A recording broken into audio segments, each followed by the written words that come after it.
look at the time. Welcome, welcome, welcome to Memoirs of a Modern Marriage.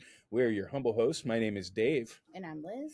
And today we are welcoming some very good friends of ours. This is my friend Guy Snowdon and his wife, Juanita McGowan. Hello. Hi. Now, why don't we start off with a little bit of you guys? Let's hear what you do, Guy. I'm a singer-songwriter and a session vocalist by trade. That's pretty much it. I'm in a band called Guy Snowdon and the Citizens, and we had the honour of playing with you. Was it last year or the year before? It was last year. Right. Was it last year? Yeah. I can't tell what's happened in the last few years. You two were totally crazy. You decided to do like this full-blown gig. It was a at great right in the night. middle of, Rialto. Yeah. And it works out Yeah, really it was well. People were hungry for some. I mean, music. I put that together really because like I was tired of playing in a basement. And As you do. but I knew I couldn't fill out an entire night, so that's when I reached out, and that's when you reached back out to me and you were like, "Hey, I'll do it." And I was like, "Dope, let's get this going." And yeah, that's how we met. That's exactly my thoughts as well. Hey, Yeah. dope, man. No, I think Yeah. you said rad. Oh, did I say rad? Radical. Apologies. You seem like you say rad a lot. Yeah, Like- I'm a rad kind of guy. Yeah, typical Valley boy over here. Yeah. Shazam. Well, he's So- been living in America for 6 years now, so he's trying to pick up the lingo. Otherwise, the natives don't understand him. You go to Walmart a lot, don't you? So it's kind Yeah, it was part of when Jay fostered me. I had to go to Walmart like 3 times a week, and now it's kind of like a second home. he does go to Walmart. I mean- a lot. Chardonnay on customer service. She's like a second mother to me. It's amazing you say that. I actually haven't been to Walmart in like 3 years. Oh, dude, you gotta That's go. brilliant. I love it. It's brilliant. They have everything you don't need. Yeah, and some things you do. I almost And got some your pretty ass interesting kicked. people. What's that? I almost got your ass kicked at Walmart last time. She almost got my ass kicked at Walmart once. Ooh, Well, go on. Well, she does what she does. She'll Does come she? up to me and Does she? she does. She'll come up to me and she'll start talking smack about the person ahead of us. It was an old lady with 2 full carts, and we had 3 items, and she wouldn't let us go in front of her. So yeah, I'm gonna say something. So she said something and she's like, "I'm going as fast as I can." And like, yeah, I'm pretty sure she waited Sorry, outside what for did me. she say? How was that again? What did she say? She said, "I'm going as fast as I can." Was she from England? No, she was just upset because, that I don't want to say any names, but yeah, she was calling her out on her shit. She was rude. So Well, I had a thing earlier. I took our daughter to Giant Eagle because I came home and she said, "Daddy, I've got no popsicles." So I said, "Okay, we'll nip up the road." And our closest grocery store is Giant Eagle, and we're in the queue. And in the line. You're in the line. This You're episode in is the line. sponsored by Oxford Walmart. English Dictionary. Giant Eagle. And this lady had basically filled up her cart of all these foods, and she was trying to get to pay for it all by food stamps, and a lot of the stuff that she got in the cart was declined. And it was like we got dishwasher tablets and 2 sets of popsicles and deodorant, and she was just saying, "No, take that out. If I can't get it, I don't want it." And then it came to the chocolate milk, and she went, "Oh, girl, you better put that chocolate milk back." And I just turned to my daughter. What was that again? How was that again? She went, "Oh dear, I can't afford chocolate milk." And I turned to my daughter and I just went, "Grab it. We're going to the next checkout." Oh dear. No. But anyway, you were telling us you were going to get your head kicked in by your wife. No. Not by my By wife, the by woman that lady who got ahead of us. annoyed by it. Oh, sorry. Is that the story for I'm- later? Yeah. I'm pretty sure that she actually waited outside the doors for us. she went out she went out to the side door, and she just sat there and she watched us. And we're like, I don't know what the hell's going to happen. Is she going to kick my ass? And Liz is like, I think she is. Like, she was just she was mean mugging like this. And like, we paid for our stuff. Yeah. So of course, me, I had to go the other door. Mm-hmm. We just went out the other door to safety, and we made it through.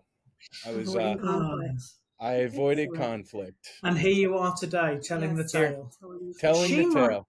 She might watch this and say, hang on, that was me. That's the guy? I know where they are now. That son of a bitch. I'm going to give them a 1-star review. Episodes all this time. And now it's him? I'm going to give them a negative review on Yelp. Exactly. Next time I see him, I'm going to throw a cinnamon roll at him. So the Rialto show from last year, was that the first gig that you had as a band? I was a little confused on that. No, so the thing with the band, gig back. The thing with the band was about probably 4 months before the pandemic hit, we'd started, and we obviously didn't know what was ahead. And as soon as the pandemic hit, so I think we'd done 4 gigs. Shows, yeah. And then the pandemic hit. Nothing happened for those first few months. And then in July, the Music Box contacted us and said, hey, would you be interested in coming down and doing the 4th of July? And it was kind of when we came out of full lockdown, which is interesting because I still think of lockdown as happening for like over a year, because back in England with my communication back home, they were in lockdown for well over a year. And so I think we just come out of lockdown. We did the reschedule because we were supposed to play the Music Box on something like March the 15th. And it was a week after we went into lockdown or something like that. So then Colleen was amazing. She asked us if we would be willing to reschedule when we knew a bit more about what was going on. Came out of lockdown and she said, would you like to play July the 4th? So we said, hey, yeah, why not? And I think after that, we'd been offered a few festival gigs, which were going to be fantastic. But then did we go back into lockdown? Did we come out and then go back in? I don't know. It wasn't necessarily that we went back into lockdown. It's just people started getting nervous, so things were shutting down again. Yeah. Yeah. Well, and people would get sick, like bands would get sick, or one band member would get sick, and then, the whole music industry was just, they would cancel shows because nobody knew what would happen. So yeah, they had a couple of festivals lined up, but they got canceled, or the bands, they were on the support slot for a band that got sick, and it was very volatile for the music industry, for sure. And we really felt that, in our family, because normally he was out gigging, whether it was with a band or doing his own solo singer-songwriter stuff almost every weekend, or 2-3 times a week. And it's a good source of income. I mean, it doesn't make a huge amount of money, but it certainly helps. The Lamborghini's taken longer to pay off. Right. To get back the Lamborghini. No, I mean, it's and it can be really, really stressful, I think, oh, absolutely. To have suddenly it's not a huge amount of money, but it's money that you need, and then it's just gone, and it's a regular income. You started singing. You sang on some guy approached you because he had a demo, and you sang that for him. I mean, he would if it had anything to do with singing, he would do it. I mean, he started singing on cheerleading royalty-free tracks, and I mean, just anything that had any tenuous link to music or? It was an interesting thing because I learned, and actually I learned it before the pandemic. I was approached by a company called American Greetings, who make greetings cards. Yeah. And Never heard of they them. asked me if I would do some stuff, and I am officially in Target on a card called Space Cat. It's amazing. Nice. But it kind of, I had one meeting, and the gentleman who I sat down with, I asked him what he used to do, and he said he used to work on the production team of My Little Pony. And I remember when he said it, I laughed, and then I suddenly stopped laughing, and I went, well, somebody's got to do it. Mm. And if you can Right. get paid for working for My Little Pony, why not? Mm. So then when the pandemic hit and I started kind of reaching out to a lot of places, it was kind of like, especially with the cheerleading thing, like Jay said, oh, before you accept, we should sit down and I'll show you what cheerleading's all about, kind of thing. And He had no idea. Like we they don't don't really have do cheerleaders cheerleading in England. Right. And So he was like, competitive cheerleading? What is that? And I was like, let's watch some YouTube videos. Let me after show about you what 15 competitive minutes of cheerleading is. watching competitive cheerleading, it got weird. You felt a little bit. It was Pervy? weird. It was, yeah. I just went, can we turn this off now? I get the gist. it was a bit, But So- hey, it's amazing because, like the American Greetings thing, I was always told I'll get probably 4 or 5 projects a year, and my method is as soon as you get offered work, you do it. And last year with the cheerleading, I think I did over 50. Just because it's work. People got to cheer. Yeah. That's what happens. And lead. And they don't want to Well- pay for commercial music, so they buy royalty-free stuff. Right. And that's actually that's pretty noble, and that's something that a lot of like local musicians need to understand is if you are offered work, you should probably take it. We don't make a lot of money. Like it's modest at first, and if you're any good, it gets better. But it's like any job, and I think this is what the problem is with a lot of people, and I seem to have said this over the last few weeks. These opportunities that come, we work in an industry as a musician that people go to bed dreaming about wanting to be in. I think it's a dreamy industry because people would literally kill to walk on a stage and get paid, because there's a lot of people that can't do it. We're the lucky ones who can, and we're the lucky ones who can walk on stage, impress, have an amazing time.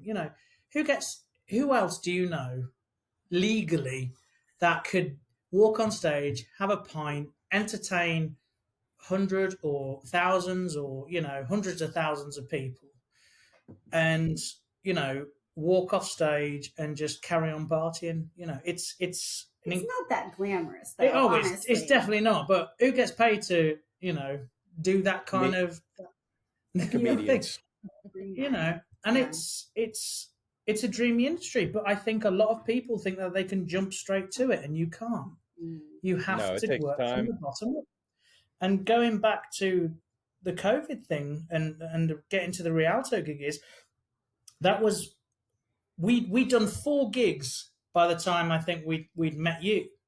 And we've only just hit 11. I think this Friday will be our 12th because we couldn't do anything through the pandemic. Right. And you've got to realize the only reason why this band started was because our manager, David Spiro, turned around and he just said, you need to form a band and get this out there. And when your manager, who I'm very proud to call my manager, is the manager of Bad Company, he's basically the reason why the world got Joe Walsh, and just, I couldn't buy his book. It's all in there. You do a lot of plugging for other people. I know. But when somebody of that stature tells you to just get your music out there, you listen and you do it, but you've still got to start from the bottom. Right. And every day. This band will be together for 3 years, this November? And we're only just about to hit our 12th our gig, stride.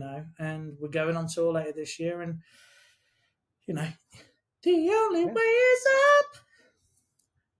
Oh, do you want me to finish was that it? I was waiting for more. But yeah, you don't suddenly start at a company as a managing director. You start at a lower level and work yourself up. And but every gig is, we like try to make a big deal out of it, because it is a big deal, and the Rialto was really cool because we took advantage of that. It was a unique opportunity. It was a unique event that wasn't happening anywhere else. And we got it plugged on Fox 8. We did a huge press release on it, and we can say that our gig at the Rialto was plugged on Fox 8 as a sold out show, because it was. It was a sold out show. We filled it to capacity from what we were available to at the time. Yep. And exactly. We can't, you can't get cooler than that. It's a win. And it was a super cool show, and it was exclusive to us too, because for us it was like we were just doing a whole bunch of covers from the 1950s. Now that's something we don't normally do, Love but the oh, thank you. Yeah, that's still my favorite guitar, and I still play the hell out of it. But it still goes out of tune right where the G is. And, yeah, I noticed that about halfway through the show. Yep. But yeah, it was on our live album throughout the entire album, and it's just I don't think that thing's ever going away. It's a beautiful guitar. Well, it shouldn't. I got it for you for Christmas. Oh, well, I was gonna say. she got it for me for Christmas. But I also have an SG that I never play ever, because I love my Gretsch so much. It's given to you by your wife with love. That's right. So we've heard a little bit about your past. Let's talk about your future. Where do you aim to go with this? To the top? Into old age. Into old age? Yeah. I think, go on.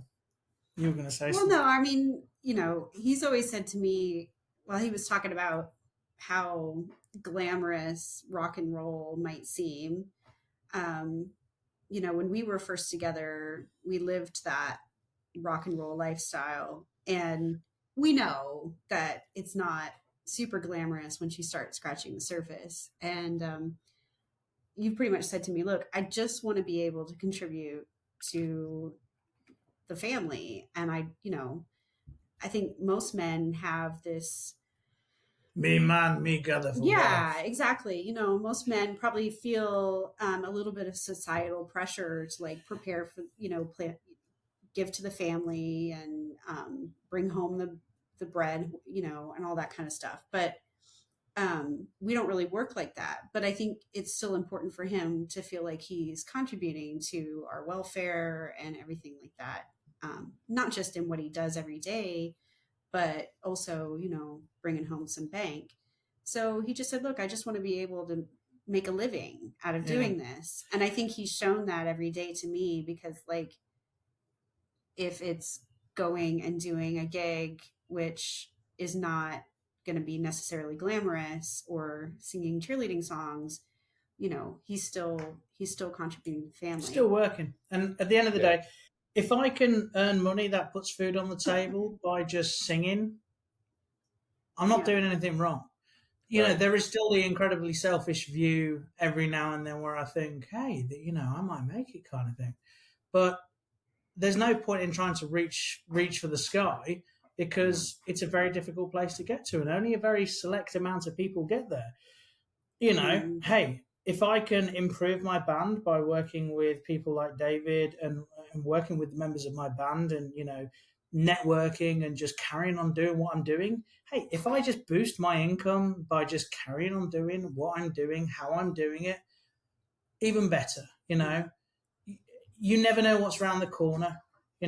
Somebody could just walk up to me and say, hey, I like your sound. That's it. Or somebody could just turn around to me and say, hey, guy, why don't you come and work with us at the studios? If it's an improvement on what I'm doing right now, I'll take it. It doesn't matter what it is, as long as it's still something that I enjoy doing. Well, I was telling you the other day, I saw a TikTok of a guy interviewing the man who started the Vans Warped Tour, and the interviewer asked him, I don't remember his name, but the interviewer asked him, are bands today making the same mistake that bands made back, in the early 90s, whatever?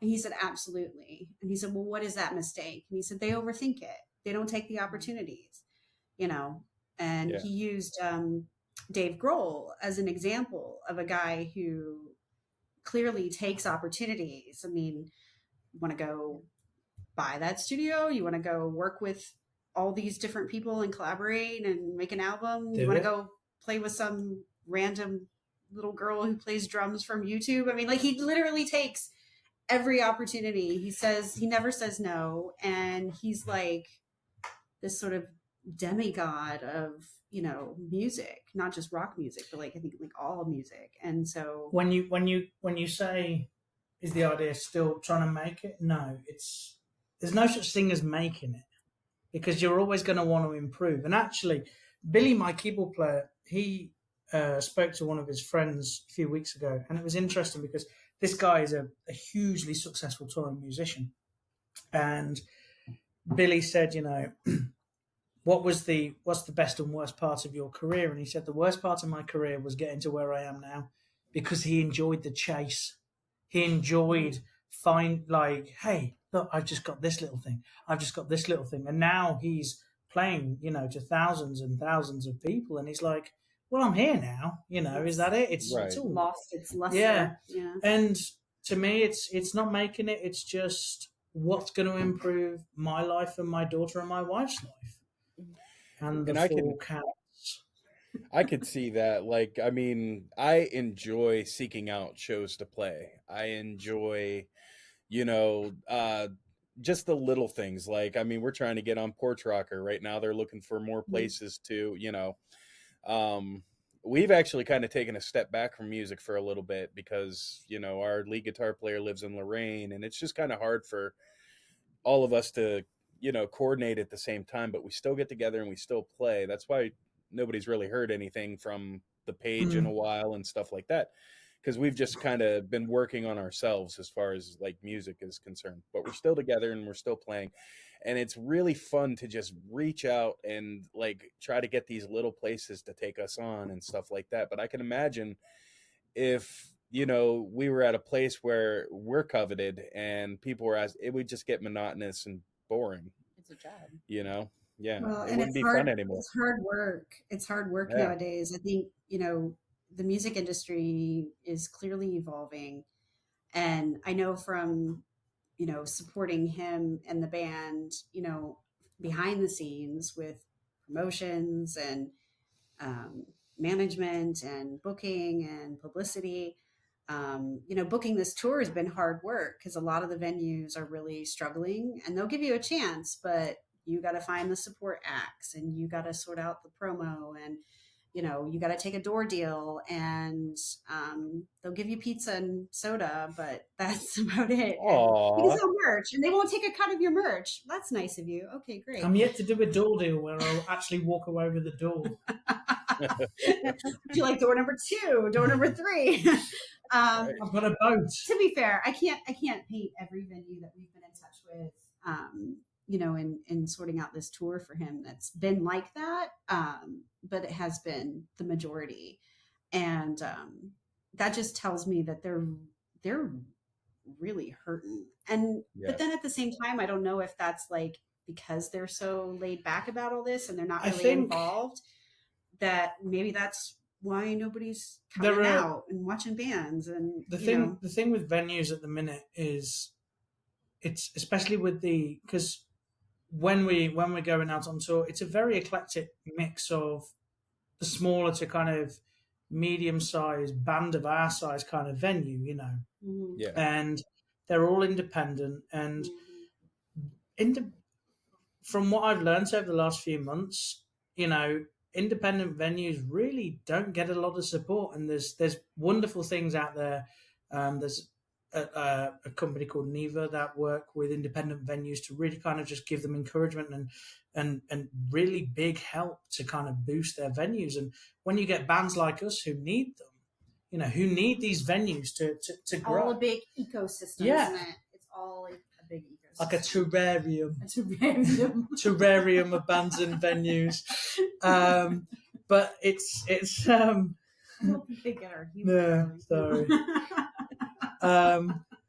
Don't you can worry. Google terrarium later. What the hell is a terrarium? No, I'm kidding. I know exactly what you guys are talking about. I'm just listening. He's gonna get off this and go, what's a terrarium?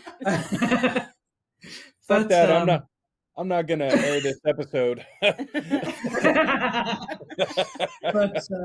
But yeah, it's the small people have to build the big people, and it doesn't matter what size the venue or how big or small the artist is.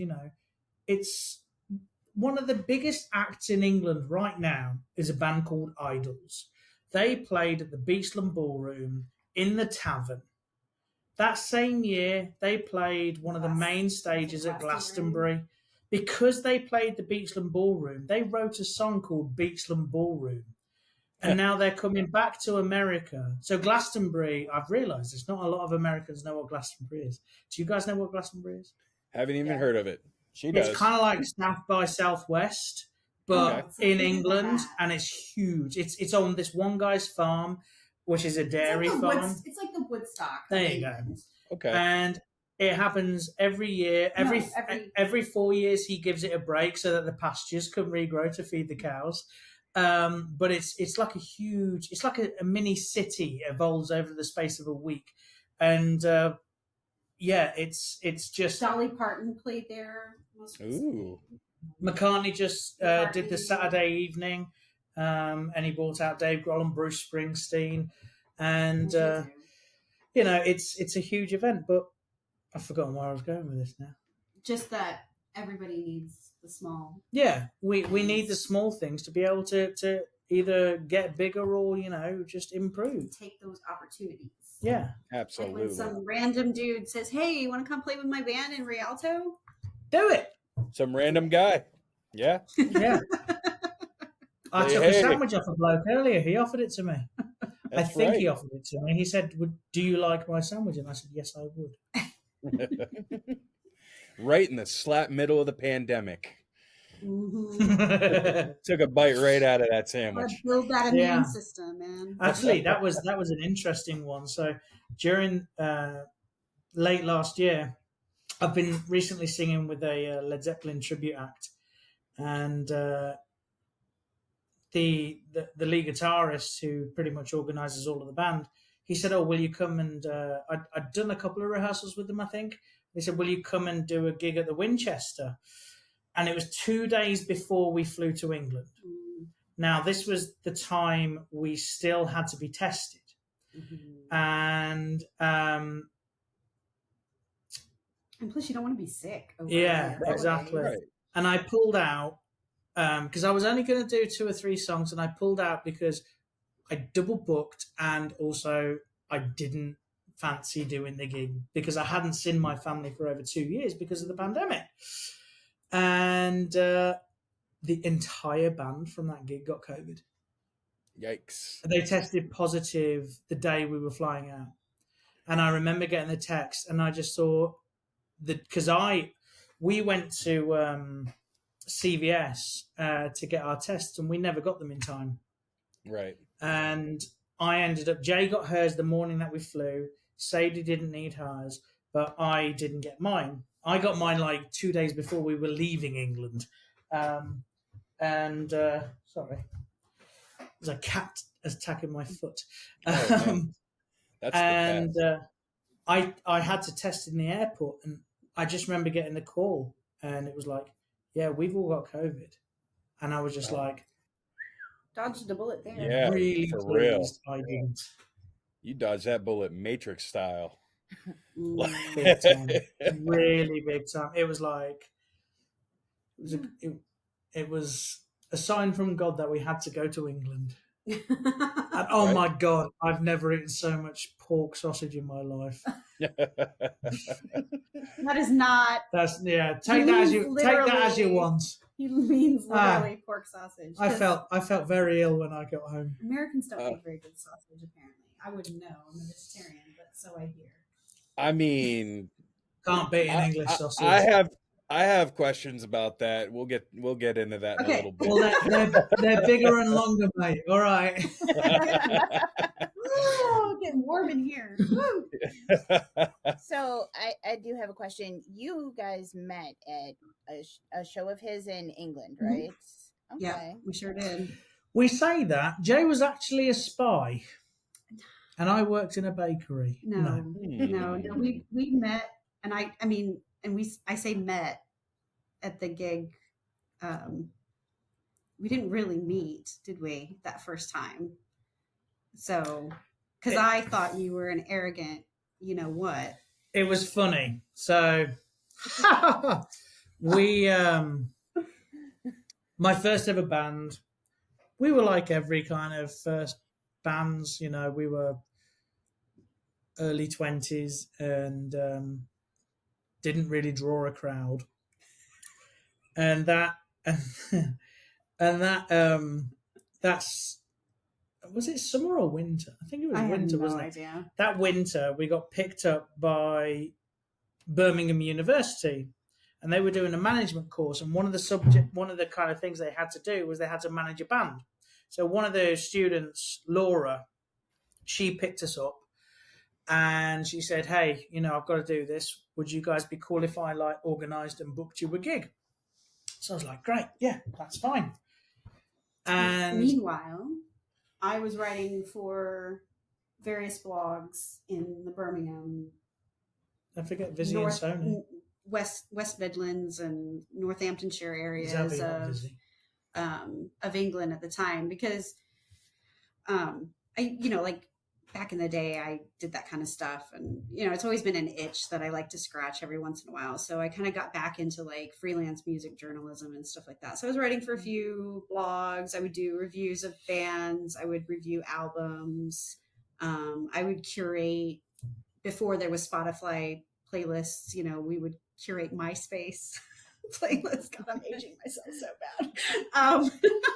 I booked my first tour on MySpace, so I totally get it. There you go. Well, before that, she used to do playlists on Morse code. Yeah.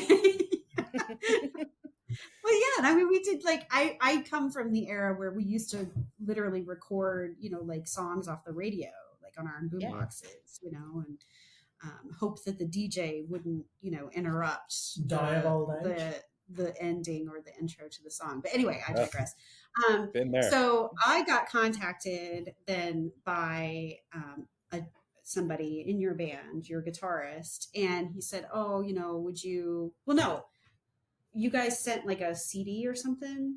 We were doing. Was it with Della? I don't know. Anyway, I got the CD, and I literally was like in a plastic little envelope with a piece of paper, like out of like a note, like a spiral bound notebook, like from school, written with like ballpoint pen,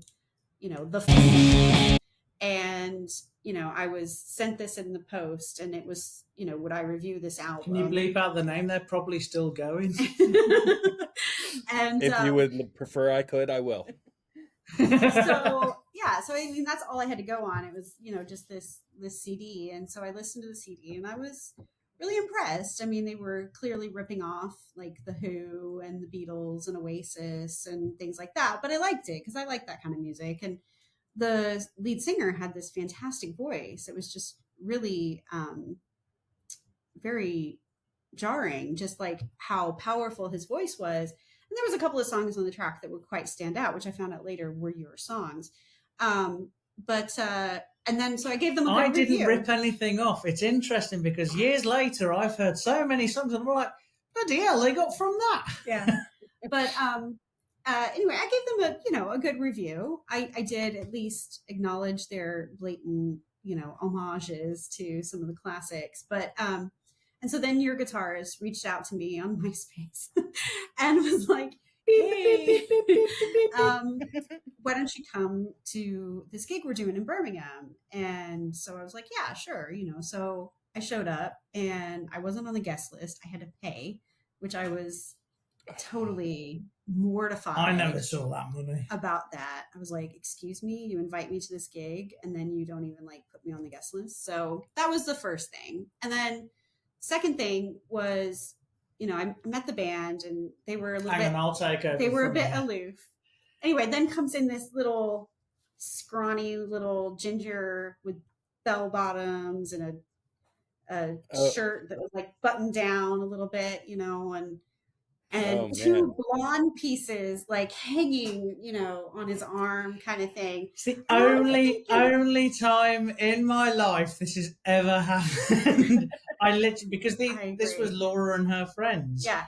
And I walk in with them because I was the one who was organising the college thing, the university thing, because I lived in Birmingham at the time and she was at Birmingham University. So, yeah, he was their college project or something. Anyway, I have one important question but I don't mean to interrupt you, but I have one important question to ask about this.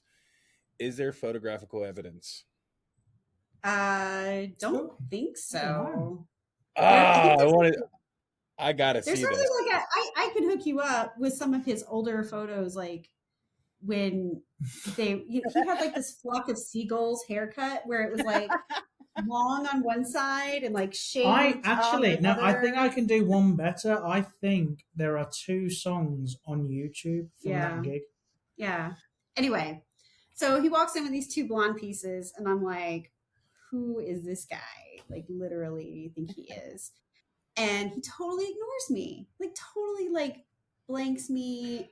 I had no idea who she was. And I'm thinking, what the heck? You've invited me to this gig. You're not even going to talk to me. I don't even know like what's going on. Anyway, so we watch the gig. We watch support acts. I take notes.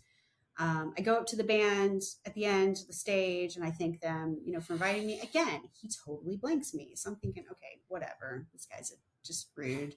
Not the first rude front man I've ever met in my life. And I go away. I write the review, job's a good one.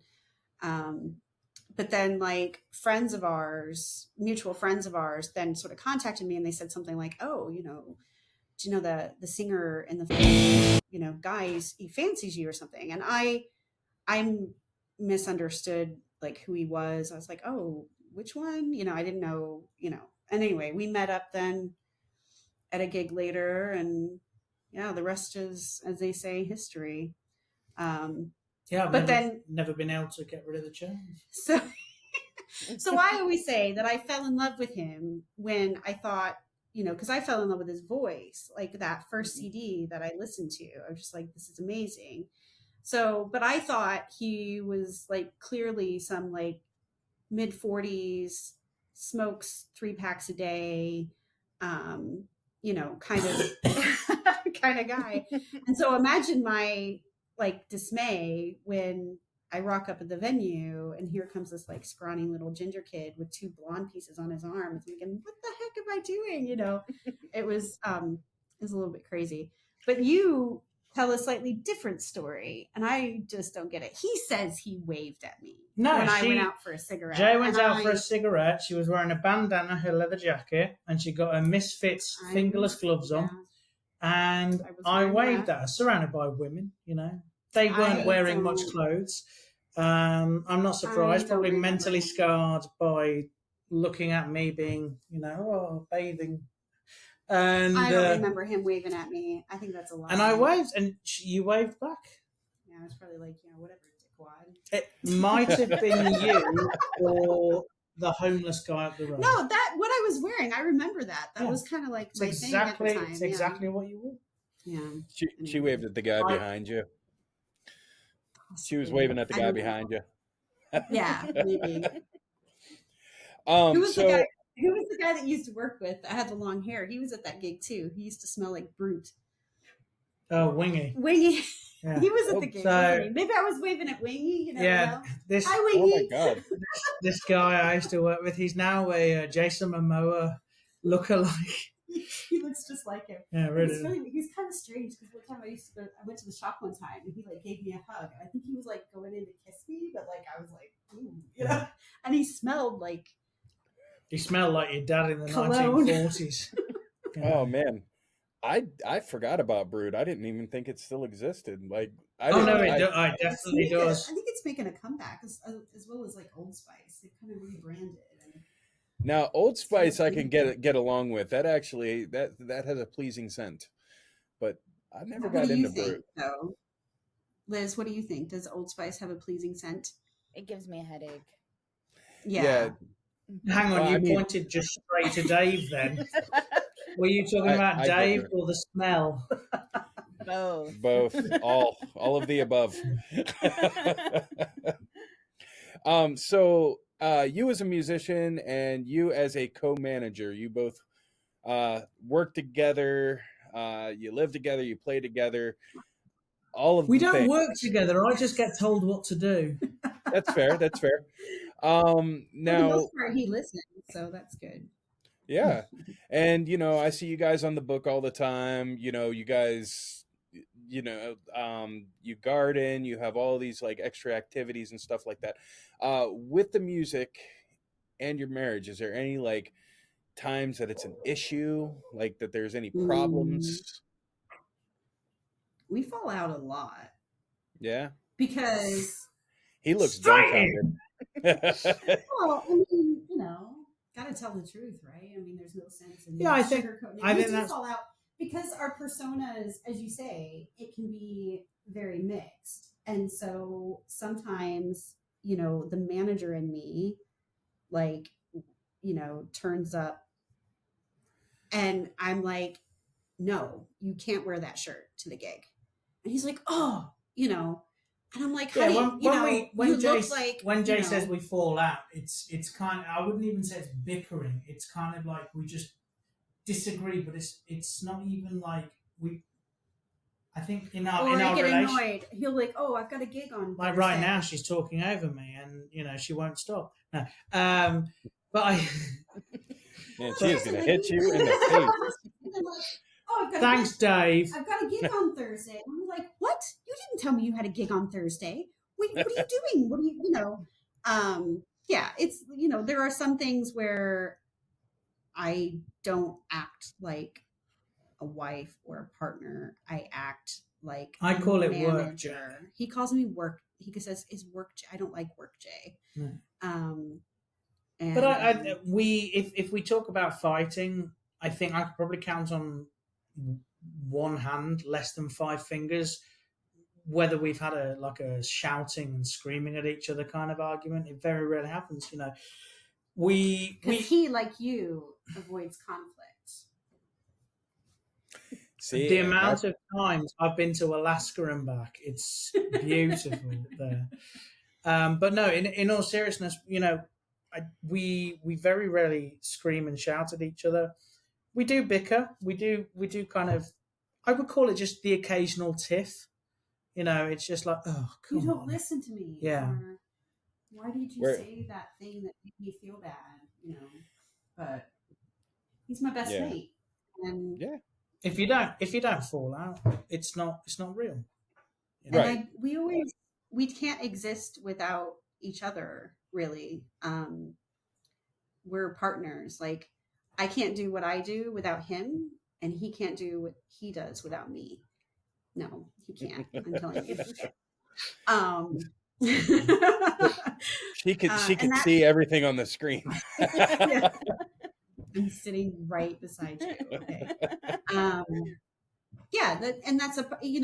I think I learned, because I was married before, and I learned very quickly that this romantic, passion of a, ideal of a marriage, it in the real world, that can't exist all the time, and you don't want it to, really, right? Because so every now and then we go off to separate motels. I don't want to shave my legs every day. I mean, come on, frankly, and sometimes I don't want to put on makeup and be beautiful. And let me shave my legs every bloody day. but But you know, we work together as a team. We're partners in all things, and Yeah. It's literally a that's working relationship because what you've our got to marriage work is. at your relationship and work on your relationship while you're working. And if we work together like we do, you know, Jay has this incredible business attitude, and she works like alongside with probably one of the greatest rock managers of all time, yeah, and it's, you know, and then she kind of works with me and the lads, and not only does she do that, but she also, you know, she does what she likes to do in terms of with her career, you know, because it's not just music. Jay has a completely separate career which she just completely excels at, and that's pretty much what got us to the States, you know. And the yeah. reason why we we came was because I can do my singing anywhere, because there's a wonderful thing, I don't know if you've heard about it, The internet. it's called the internet. It's And you amazing. I know, think it's Good stuff. bad. yeah, I think Morse code will be coming back, but no, Start our campaign right now. but Bring back Morse code. Jay, hashtag BB, beep beep beep dash dash dash. BB, But yeah, anyway, with how Jay has just completely excelled in her career, you know, I couldn't be prouder. And this is not just a woman that manages a band and works her own job. She's also doing a university course and also supporting me personally and our daughter personally and the 4 cats. But you know, There's a it's theme running here. it's a consistent thing we work on, and you know. Well, he's had like some work here in the last few days. Yeah, so can you I've been tell able, my forehead's less wrinkly? no, he's had some contract work on, and so he's been out all day, and I've had to work from home, do breakfast, you know, take the kid to their swim lessons, make lunch, make dinner, clean the house, you know. And he came home today, and I was like, I just about survived without you, like just about, like, because I can't do it all, you know, can't do it Right. all without him. I just can't, you know, I just can't. I mean, well, I mean, you guys are, yeah, not only are you partners, but you are also parents, and you are also, you know, you have your careers, and, you know, I applaud you for putting on your cape every day and just doing everything that you do. It's really hard work, You have to. you know. Yeah, You really have to, because if you don't, what's the point in getting up? right. You know. Yeah. And And even if we didn't have our incredible little girl, we'd probably be doing exactly the same. Yeah. Less stressed, but exactly the same. hey, But you know, that's the it's hard thing. You work. know, when we had our daughter, we've had our challenges. You know, and the thing is, even with her, you know, our daughter was a late developer in speech. We looked into it, and every day for 2 years, I was taking her to speech therapy, and she still goes to speech therapy to this day. You know, she started swimming lessons, but you just got to do what you got to do, Right. and it's all about. It goes back to work. Mm-hmm. Work Yeah, I and mean, time somebody said management. to me that, like, in America, you know, that American ideal of the American dream, you know, you got to work for it. I think They didn't come to America to not pan for gold and just expect it. Yeah. I mean, some people have asked me, they're like, oh, you know, because when people find out, you know, that we're like this international family, and I lived in England for 15 years and all this other stuff, and it sounds so exotic and glamorous. But you know, we came here, you know, to be able to provide for our daughter and to have opportunities, you know, that we couldn't have in Europe. And despite all of the crap that's on the news and in our daily lives, and even what we're going through, you know, now with like the economy and everything, like we still will often, as you say, when we're gardening, like we'll still like sit in our little fenced in little world of our house, and we just look at each other and we're like, we totally made the right decision. Like this was what we wanted to achieve, and we can sit back and watch our daughter run around in the yard, and that's what, you know, that's what we live for. It's just those moments of just bliss, really simple bliss. It comes to this. This just happened at band practice earlier. Billy, my keyboard player, asked Tyler, my guitarist, "What are you doing after rehearsal?" And Tyler said, "I'm going home." And Tyler's just bought his first house, and I said, "That's a cool thing." I said, "You're going home," you know. And he said, "Yeah, you're right. Yeah. If you can't sit back and look at what you've got around you and just think, do you know what? This is mine." You Worked know, for this, yeah. even if it's a Gretsch guitar, even if it's, you know, that was gifted to you by your lovely and beautiful a Golden Girls tiki mug for sale on Amazon, Phil, on Jay's shop. You know, if you can't sit back and appreciate what you've got every so often, I'm not saying just sit there and gloat. I'm just saying every now and then just take a look and just go, yeah, that's not too bad. That's not too bad. Yeah, I don't know, Guy. Now. Yeah, exactly. I don't know, Guy. I think you moved to America so you can gain that bit of arrogance that we have. Oh no, the British. Yeah, What are you talking about? We're The British pretty cocky. Pretty cocky. Oh my goodness. I mean, I know him to be cockney, but cocky? Oh, you don't know how many times when I lived there, people would often point out, you know, of the whole British and American thing, the colonial thing, the language we speak, you know, is English, you know. No. Yeah. And you know, but that's fine, you know. Yeah, we speak American over here. Culture. We speak American. Exactly. So did you have a lot of culture shock when you moved over here, Guy? Oh, you've been here before, or even I did. I was going to say even Jay did. I think the first thing I noticed was because of my accent and because of our daughter's age, if I was into 60 plus women in age, I'd have literally been swimming. It was he would fantastic. like call me at work and he'd be like, I couldn't leave Heinen's without. Older women would like fawn over him, yeah. his little daughter, you know. The amount of times I've been a single parent looking after a little girl, you know. Oh yeah, the mother died. But where's her mother? Oh, she died. Oh no, I think in terms of the culture, Jay had pretty much acclimatized me to it, and we'd done a few trips to America before we moved. We got married in America. It was the most American wedding you could ever imagine. 4th of July in Washington, D.C. at the Thomas Jefferson Memorial, followed by fireworks on the Potomac outside the hog roast. Yeah. Yeah. All American. And I think the only thing that took its time, and I actually struggled. We went back to England in the summer this year, and I couldn't transfer my brain to say pound instead of dollar.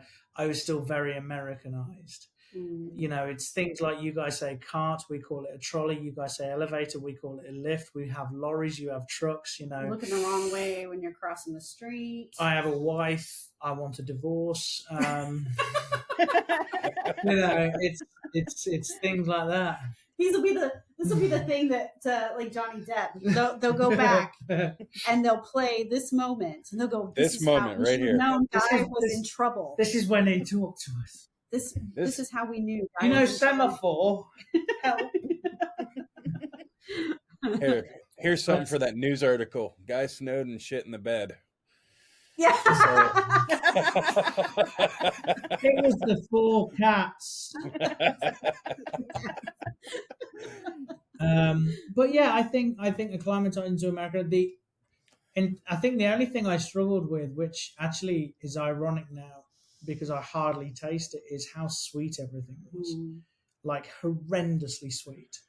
And especially during COVID, even though we were a few years in, you know, to living here, when you put your COVID weight on, it was, you know, you realize 90% of the stuff that you're eating is, even if it's just a plain piece of bread, what the hell do they put sugar in it? Yeah, we struggle with the food.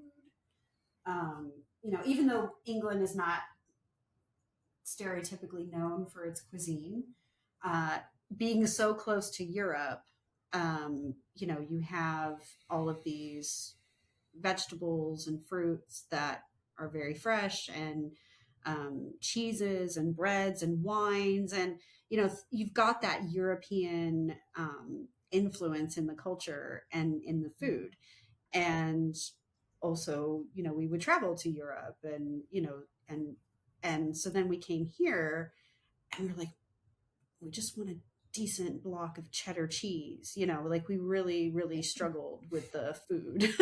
I mean, we're getting a little bit better now, and maybe we're just, I think acclimatizing, or we found this fantastic Italian deli like down the road.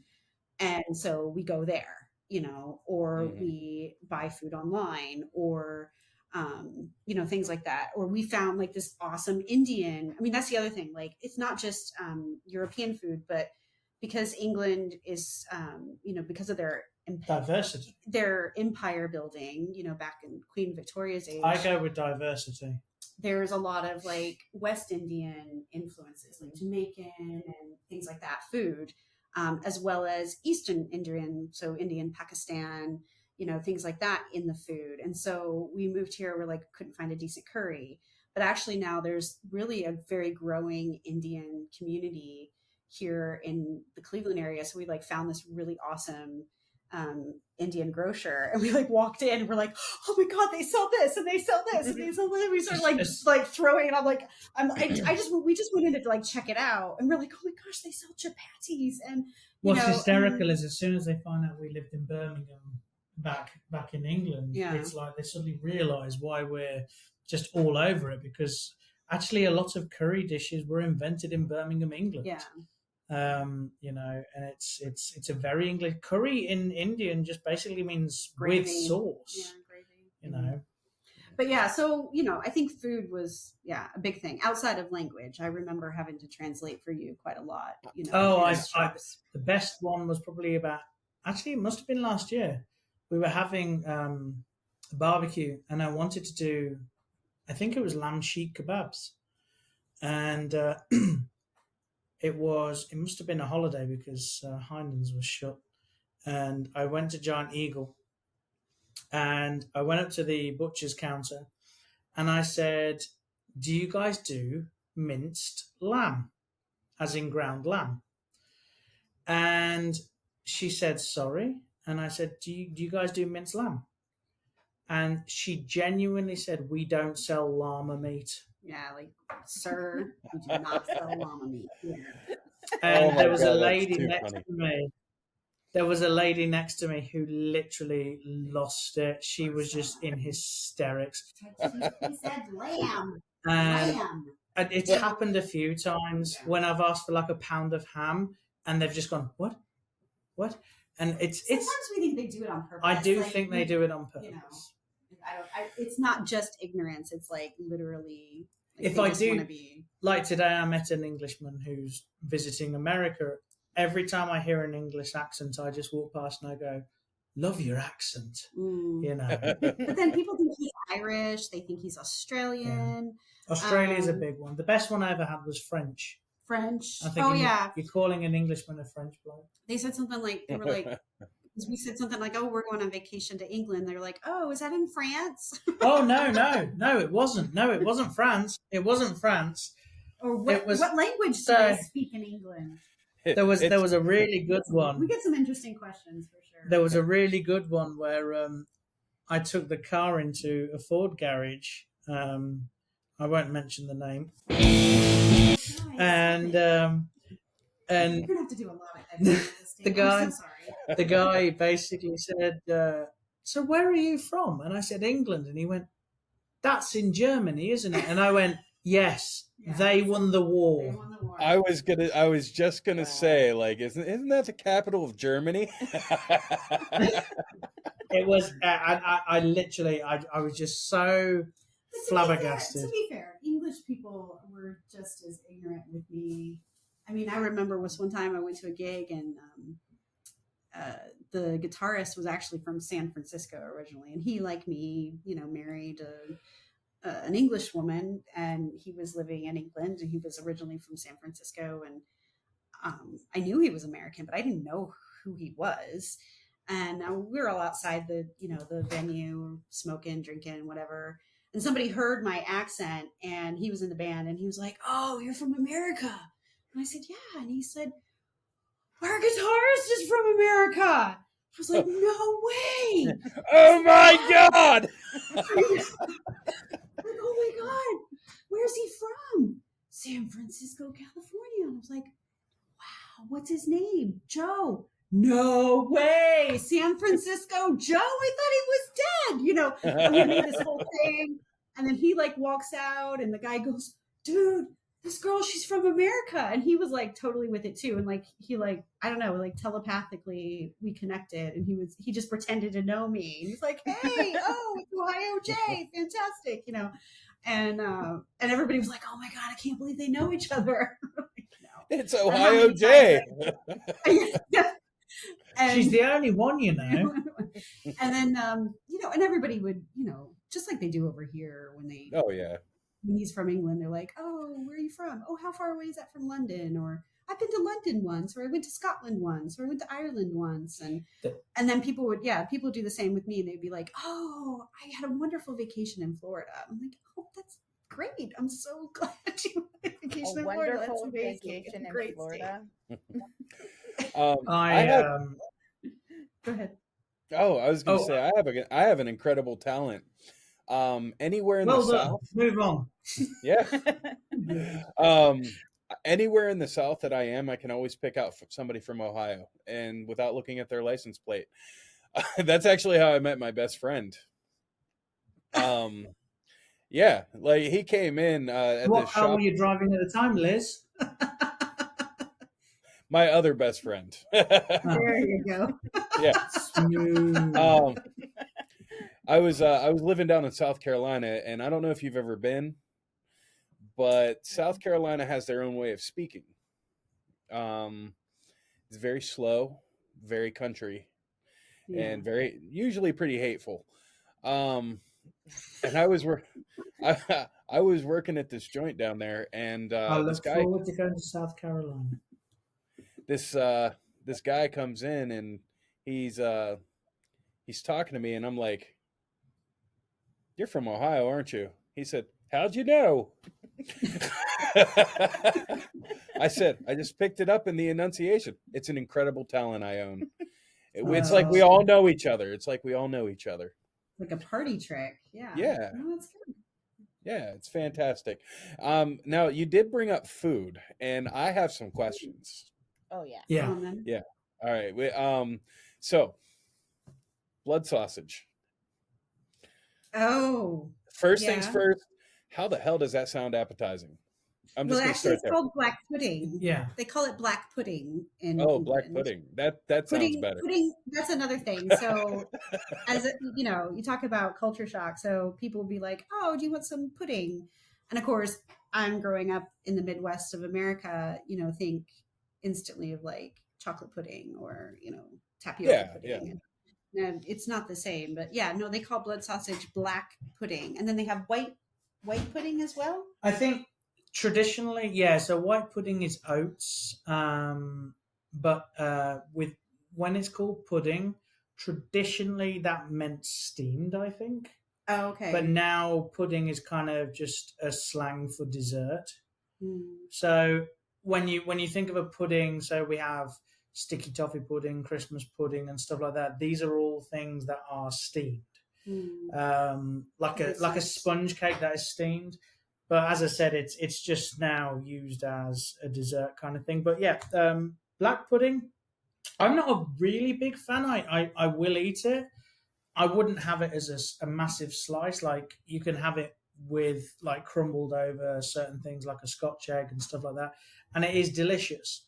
It's like haggis. I couldn't eat a full haggis, but as a occasion, there's a small sample or something like that. On Burns night. It is fantastic.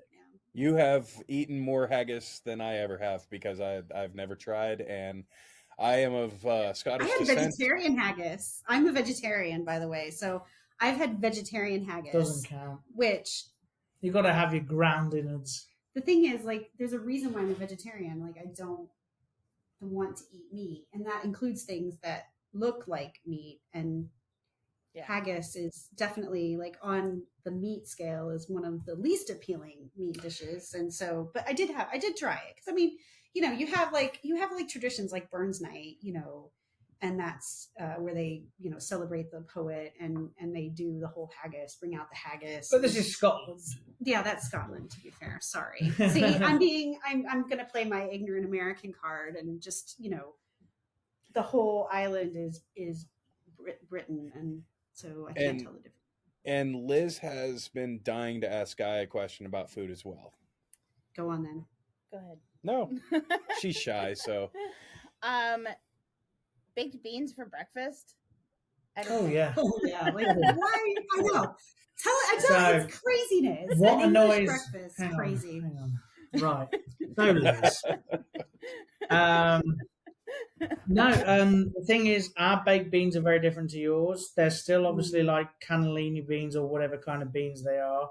Like a tomato sauce. Yeah, they're in kind of like not a rich, because you guys have very rich and very sweet kind of heavy beans. Ours are kind of just in a light tomato sauce, and just over some buttered toast for breakfast is fantastic. It's one of my favorites. We do have to import our baked beans. What irritates me is the fact that Heinz is based in Pennsylvania, but they do not sell Heinz baked beans in America. They only sell them to, I think, certain places. I think actually probably because I know they ship to like India and Northern Africa, where the empire was. So I know it's a very kind of colonial thing of England. But yeah, Heinz baked beans for breakfast is next time we get some in, we'll have you guys over. We'll have you and over for an English we'll have breakfast. some. We're down. We'll have some beans on toast. We're down. I'm not going until you tried it. Yeah. But I agree with you, Liz. When I, you know, very shortly after. Oh, I really fancy them now. very, very soon after living there, you know, I was encountered with the opportunity to have a full English breakfast, and I was appalled at what was put on my plate, because it's not just the baked beans; it's like the stewed tomatoes and the mushrooms, and I was like, what is this? Yeah, like, I don't this do is the like mushrooms. Sacrilegious. Like, I'm, you know, like as an American, I'm like, you have disgraced breakfast. You know, where's the pancakes? Where's the fruit? You know, like they don't really do that. Even on the continent, they'll serve like cold meats, cold cut meats and cheese and things like that for breakfast, which again, like threw me really, like when I would work abroad or travel abroad, and you'd stay in a hotel and they'd have a breakfast, and you think, oh, continental breakfast, how lovely, you know, because I'm used to having continental breakfasts in America. But no, a continental breakfast is like cold cuts and cheese and, you know, bread. And I'm like, fantastic. What is it's a this? great way to start the day. Mm. But yeah, with like things like a full English breakfast, if you've got your baked beans. Oh, here's another one actually. Fried bread. Do you guys do fried bread? What the hell is fried bread? It's basically not like French toast. So you cook your bacon, you cook your sausages, you cook your egg, you got all the fat and the oil left in it. You put like 2 pieces of bread in it, and you just toast the bread in the fat, and it soaks it all up. It's basically a heart attack on bread. I was going to say, my arteries are hard just listening to you talk about that. I know. It's amazing though. You couldn't have one every day. But that's the thing. Is like you can feel the friction in my veins right now. every country is very different, and there's a wonderful thing that happened when I was in France, and I was waiting for a taxi to take me back to an airport, and I went into this place to have some breakfast, just a croissant and a cup of coffee, and we'll discuss how the Americans pronounce croissant in a bit. And every kind of 10 minutes, this guy would come in, and he'd have a small plate of cold cut meats and a glass of white wine. It literally every 10 minutes. And the lady behind the bar, I said to her, is that wine he's drinking? And she said, yeah. And I said, wow. You know, because literally he's just necking it having 3 slices of meat and walking out. I said, does he do this every day? And she went, at the minute, yeah, because he's working on the building site across the road. This guy, every day, literally every 10 minutes would come in, 3 pieces of ham, shot a glass of wine, and he would go back to work and build a house. Again, I don't think we should judge all French people on this. No, I know, but everyone's different. You can't judge. But I just thought, what a fantastic, can't imagine living in the house, but it might look like Stonehenge. Yeah. But yeah, don't knock it till you tried it. I mean, It's you true. live in America, so you can judge now. So let's discuss croissant and croissant. No. I keep reminding him he's in the country. He can't make fun of the people while he's in the country. You guys are out there in the wild. We make fun of Americans all the time. Yeah, we make fun of Americans all the time. We don't really eat croissants. Oh. See what I did there? Come out of a tube, man. Yeah. I'm sorry. We don't need croissant. Yeah. Very well. Very good. Do we need to call an ambulance? That was my best. Pepe Le Pew, I think. Yeah. I don't know. They deleted him from history, so it's fine. Yeah. But yeah. Well, guys, we are 1 hour 11 minutes. I'm gonna go ahead. Anymore. No, it is 110% fine. I loved having you guys on today. Liz and I have to work in the morning, unfortunately. I wish I could have kept you on longer. If we would have started at 8, I could have. Yeah. Ooh. Ooh, burn. It's okay. We love you guys so much. Thank you so much. And I want you guys to give a plug for what's coming in the near future. This is your stage, so take it away. Bye. What you got coming up? Just check out guyandthecitizens.com, and hopefully we'll be coming to a city near you. And hope you liked our story and our relationship. And same to you guys. Thank you so much for what you're doing to just raise awareness and educate and be open about people's relationships and the troubles we go through, and also our successes. We really appreciate it. And we're very humbled that you would even think of us as a potential example of a modern marriage. But you are. Do you know, the funny thing is, before we did this, she made the spare bed up for me. just in case. Hey, and I really appreciate that you guys came on today. I think that's wonderful. I'd love to have you come back. Mm-hmm. We'd like to hear more. We would love to hear more. After our divorce. Yeah. During our trial, during our defamation trial. She's having the 4 cats. Next time the split screen will be like in 3. You'll be living in your hotel room. You'll be staying at the house. No, I'll be in the garage. He'll have a hot plate. He'll be fine. Absolutely. I've got a leaf blower for air conditioning. There you go. Managed to hotwire it to the electrics. Take care, guys. Thank you. All right. Thank you guys so much. You have yourself a good night. And we are Memoirs of a Modern Marriage. We are your hosts. My name is Dave. And I'm Liz. And you have a great week.